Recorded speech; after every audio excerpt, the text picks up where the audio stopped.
우리 주 예수님의 생애를 기록한 성경책은 이제 마태복음, 마가복음, 누가복음, 요한복음, 이제 4복음서가 예수 그리스도의 이 땅에 사실 때 그의 생애를 기록한 말씀입니다.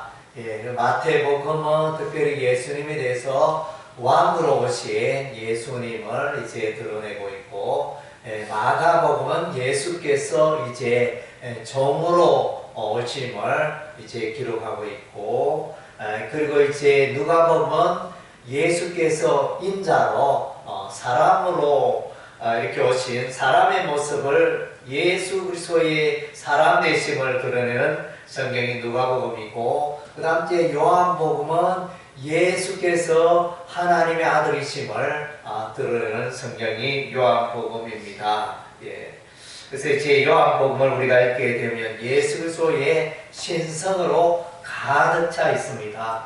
그래서 이제 요한복음 1장에 보면 예수님이 하나님의 아들이다, 그것을 이제 말해주고 있는데, 요한복음 1장 1절에 보면 이제 대초에 말씀이 계시니라, 이 말씀이 하나님과 함께 계셨으니 이 말씀은 곧 하나님이시니라. 그래서 요한복음 1장 14절에 이 말씀이 육신이 되어 우리 가운데 거하심에 그랬습니다. 예수께서는 이제 삼일체 하나님이죠. 삼일체 하나님이랑 삼일체랑 하나님은 한 분이시되 삼위가 계신다. 삼위는 이제 성부 하나님, 성자 하나님, 성령 하나님. 그래서 이제 예수께서는 피조물이 아니라는 것입니다. 고린도서 1장에도 보면 예수께서 이제 천지 만물을 창조하셨다, 이렇게 말씀해 주고 있습니다. 오늘 보면 이제 요한복음 1장에서는 이제 예수께서는 피조물이 아니니까 창조주가 되시니까 하나님과 벌써 오래전에 영원 전부터 하나님과 함께 계셨더라, 이렇게 예수 그리스도의 하나님의 아들 되심을, 그 신성을 드러내고 있는 것입니다. 그리고 이제 요한복음 2장에서는 예수 그리스도가 하나님의 아들 되심을 이제 드러내는 내용은 이제 갈릴리 가나의 또 혼인 잔치 집에서 결혼 잔치 집에서 이제 포도주가 떨어져서, 잔치집에 가장 요긴한 음식인 포도주가 떨어져서 이제 주인이 매우 당황하고 있었는데, 예수께서 하인들에게 명하여 물이 변하여 포도주가 되게 하셨습니다. 그래서 물 항아리에 물을 가득 담아 연회장에게 갖다 드렸더니 그 물이 변하여 아주 최상품의 포도주가 되었더라는 것입니다. 물이 변하여 포도주가 되게 하는 능력은 사람으로서는 할 수가 없는 것입니다. 이 사건을 통해서 예수께서 하나님의 아들이심을 증거하고 있는 것입니다. 우리가 또 이제 요한복음 3장에 들어가면 이제 예수 그리스도가 하나님의 아들 되심을 이제 십자가에 펴려 죽으신 예수 그리스도를 드러내고 있습니다.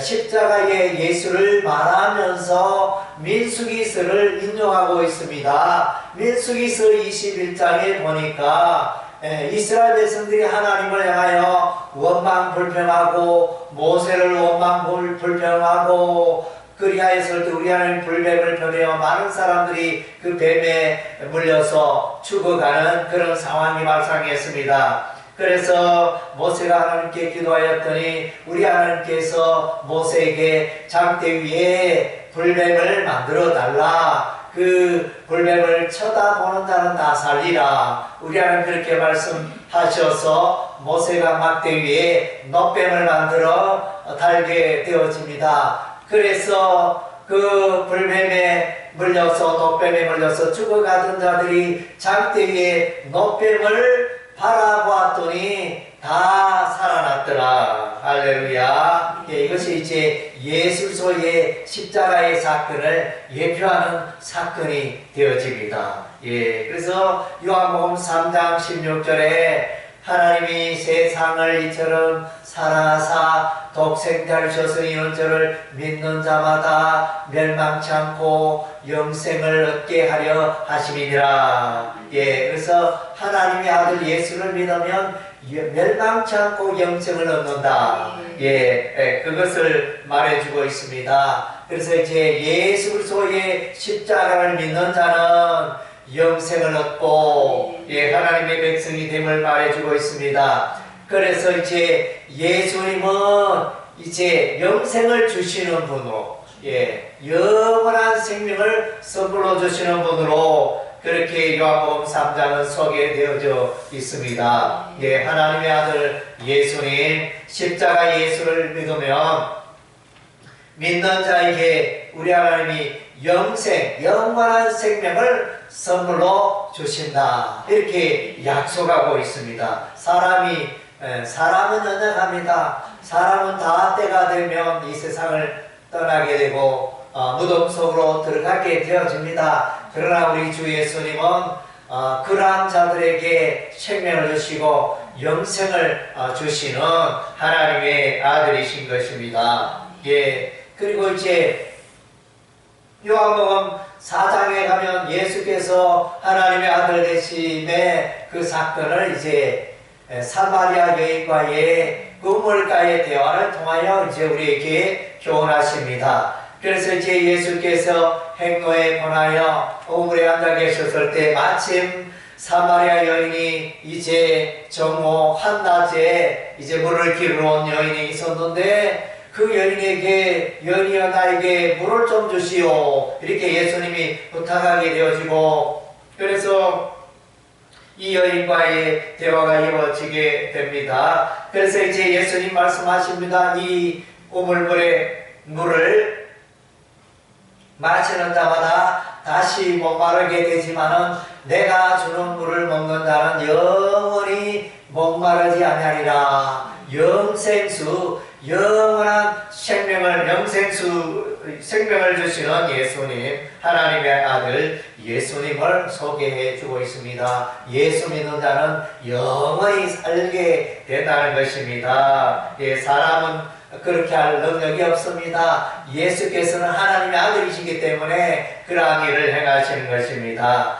그리고 이제 오늘 우리가 이제 본문 가운데 보게 되어지는 것은 이제 38년 동안 병든 자, 38년간 중병에 걸려서 소망이 없이 살아가는 그 중병 환자에게 그래서 일어나 내 자리를 들고 일어나 걸어라. 예, 걸어가라. 우리 주 예수님이 명령하시니 그 38년 동안 이렇게 불구자로 이렇게 움직이지 못하던 자가 이제 걸어가게 되어지는 일을 행하게 되어집니다. 예수님은 이 사건을 통해서 자신이 하나님의 아들이심을 밝히 드러내고 있는 것입니다.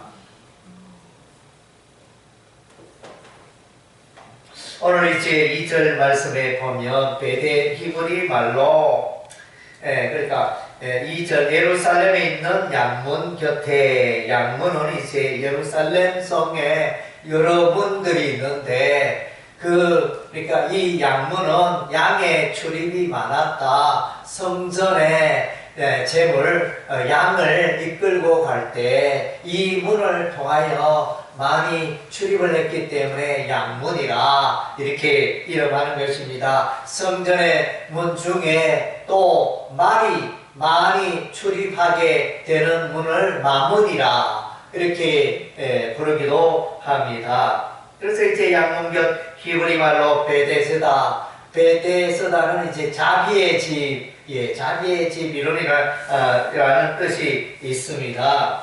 그래서 이제 이 베데스다 이 연못에 물이 동할 때 천사가 특별한 날 와서 물이 동할 때 그때 누구든지 가장 먼저 들어가면 그 질병이 깨끗하게 치료가 되어지는 이런 이제 놀라운 일들이 일어났습니다. 이것은 이제 전해오는 이야기, 전설일 수도 있습니다. 그래서 이제 38년 된 병자가 그도 먼저 들어가려고 무던히 노력을 했지만은 번번이 실패하고 번번이 다른 사람들이 먼저 들어가서 연못에 들어가서 이제 참 자신은 실패하게 되어지는 이런 안타까운 그런 세월들로 이제 살고 있는 그런 38년 된 병자였습니다.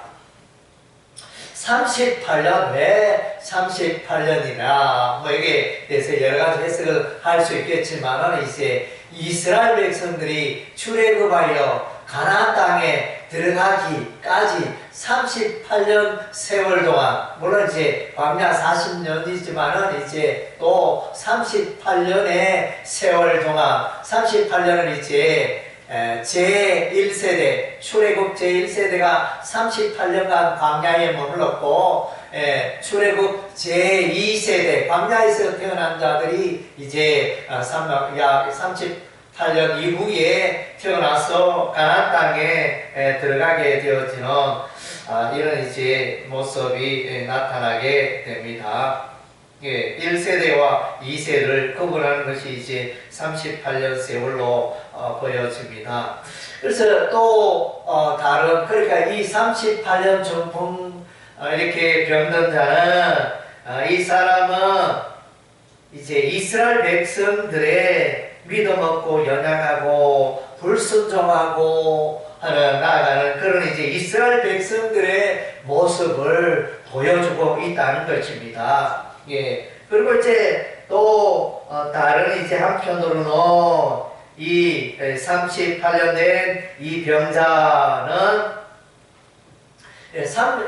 히브리어 숫자적으로는 히브리 사람들의 숫자적 그 의미가 있는데 38은 30 플러스 8로 그렇게 볼 수 있습니다. 그래서 30년의 의미는 예수님의 피라는 그런 의미가 있습니다.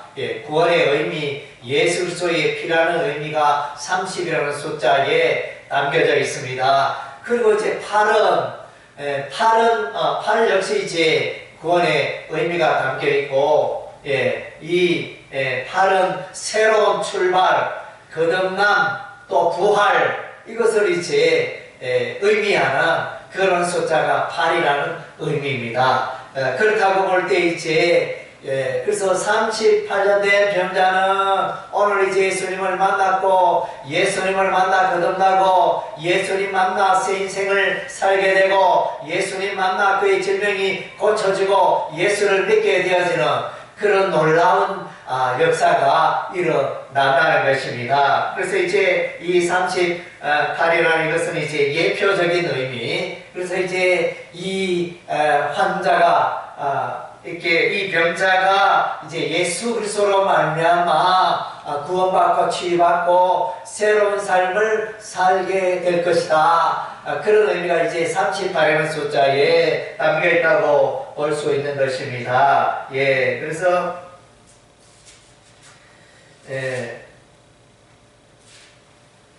이 의미를 이렇게 볼 때 전체적으로 이스라엘 백성들이 율법 가운데 살아가는 연약한 모습.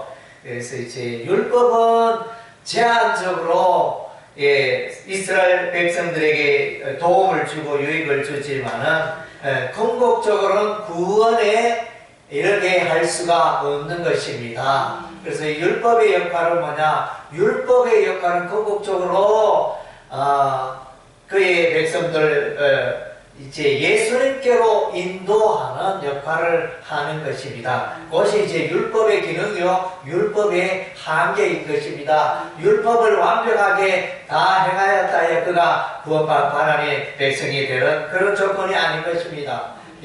율법은 뭐냐? 하나님의 백성이 마땅히 붙들고 살아가야 할 삶의 행동, 윤리, 그것이 이제 율법이 되어집니다. 그러나 그 율법은 구원에 이르게 할 수가 없습니다. 그래서 이제 로마서 3장에 보면 이제 다른 의, 율법도 하나님의 의로운 하나님의 의가 되지만 이제 다른 이 의, 십자가의 의, 예수 그리스도로 말미암는 그 의로 말미암아 구원받게 될 것을 로마서 3장에서는 이제 말해주고 있는데, 오늘 이제 38년 된 이 병자는 그야말로 구약시대의 율법 가운데 살아가는 이스라엘 백성들이었습니다. 예수 그리스도의 복음을 깨닫지 못하고 율법의 한계 가운데 살아가는 그런 자들이었습니다. 율법의 말씀 가운데는 구약은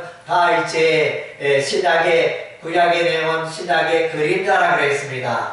그래서 성막은 이제 성막에 나갈 때 속죄함의 은혜가 있게 되어지는데, 그래서 성막에 들어갈 때 어린 양의 피를 뿌리고 바르고, 염소의 피를 뿌리고 바르고, 성소에 들어가고 지성소에 들어가고, 그래서 이제 그것은 그러니까 성막 제사를 통하여 속죄의 은혜가 있게 되어집니다.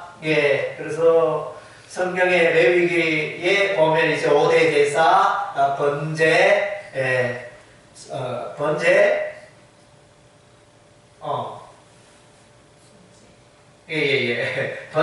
소제, 화목제, 속죄제, 속건제, 5대 구약의 율법 5대 제사가 되어지는데, 거기에 보면 이제 그런 것들은 다 이제 신약의 내용을, 오실 예수님을 예표하는 그림자와 같은 것이라고 그랬습니다. 예수께서 오셔서 히브리서 말씀에는 한 영원한 제사를 지냈다 그랬습니다. 구약시대는 동물 피제사를 계속하여 속죄의 날에, 대속죄의 날에 대제사장 1년에 한 번씩, 한 차례씩 이제 지성소에 나가 속죄의 피제사를 드리고 백성들이 깨끗게 되어지는 이런 일들이 1년에 한 번 있었고, 이런 일이 계속 반복되어졌지만 예수께서는 오셔서 동물의 피제사로 하지 아니하고 자기 몸으로 피제사를 드림으로, 속죄제사를 드림으로 영원히 이제 영원한 속죄 제사를 지낸 것입니다. 세례 요한은 요한복음 1장 29절에 예수님을 만났을 때 보라 세상 죄를 지우는 하나님의 어린 양이로다 이렇게 말씀하셨습니다. 예수께서 속죄 제물이 되신 것입니다. 그래서 이것은 이제 율법과 복음을 대조시키는 그런 내용이 되어집니다. 그래서 이제 율법으로 이 38년 된 병자는 이렇게 구원 얻으려고 무던히 노력했지만 번번이 실패했는데, 구원자 예수님께서 오셔서 이 38년 된 병자를 고쳐주시고 구원에 이르게 하시는 놀라운 권능을 행하십니다. 그리고 이제 오늘 이제 안식일에 관하여 또 안식일에 관한 내용이 나오는데, 안식일은 율법의 10계명 가운데 나오죠, 그죠? 제4계명. 그래서 이제 안식일 계명을 어겼다. 왜 저 사람이 예수님을 향하여 저 사람이라고 그랬겠죠? 이 38년 병든 자를 치유했는가? 이 안식일에 그런 일을 하면 안 되지 않느냐? 병자를 고치면 그것은 안식일을 불순종하는 것이 아니냐? 이랬을 때 예수님은 이제 자신을 걸어 내가 이제 안식일의 주인이다 이렇게 말씀하시고, 그래서 이제 안식일의 참된 의미는 무엇을, 사람이 노동을 하지 않고 무엇을 하지 않고 일을 행하지 않는 데 초점이 있는 게 아니고, 일을 행하지 아니함으로 하나님을 예배하고 하나님 중심의 삶을 살도록 하기 위한 그 계명이 이 안식일 계명입니다. 근본 시즌은 이제 안식일의 개념은 그 안식일에 하나님을 경외하며 성경 읽고 말씀 읽고 기도하고 하나님을 가까이 하는 날이 안식일인데, 그래서 이제 예수께서 이 38년 된 병자를 고친 것은 하나님의 영광을 드러내고 또 사람들에게 또 하나님의 권능을 나타내고 이렇게 하나님의 하시는 그런 일들. 그래서 예수님이 이런 일을 한다고 해서 하나님과 거리가 멀고 하나님 나라와 거리가 멀고 그런 의미는 아니기 때문에 문제가 되지 않는다는 것입니다. 예수님은 아버지께서 일하시니 나도 일한다 이렇게 말씀하시면서 자신의 이 안식일에 이 병자를 고치는 일은 아무 문제가 없음을 이제 선언하고 있는 것입니다. 그래서 이제 18절에 보니까 유대인들은 예수를 죽이려고 했습니다.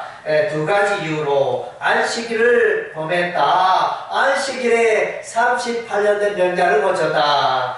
이것을 이제 제목으로 삼아 죽이려고 했고, 그 다음 이제 자기 자신을 예수님 자신을 이제 하나님과 동등한 분으로 말하니까 이거는 이제 신성모독죄다 이러면서 이 두 가지 죄를 걸어서 예수님을 죽이려고 했던 것을 보게 되어집니다. 예수님은 하나님과 동등하신 분이십니다. 빌립보서 1장에 보면 예수님은 하나님과 동등하신 본체가 되시는 분이시다 이렇게 기록하고 있는 것입니다. 예. 그래서 이제 오늘 이 38년 된 병자가 예수 이름으로 예수의 권능으로 치유받게 된 이 사건은 이제 38년 된 병자는 구약의 율법을 또 예표하는 인물이고 이제 예수님은 진작의 복음의 주인이 되시는 분인 것입니다. 그래서 오늘 이 본문은 율법과 복음을 대조시키어 복음의 빛이 되신 예수 그리스도를 알고 예수 그리스도를 믿게 되는 것이 내용의 초점이 되어지는 것입니다. 여러분의 삶 가운데도 이와 같이 예수 그리스도의 은혜가 예수 그리스도의 권능과 일하심이 여러분의 삶 가운데 충만하시기를 주의 이름으로 축원합니다. 아멘.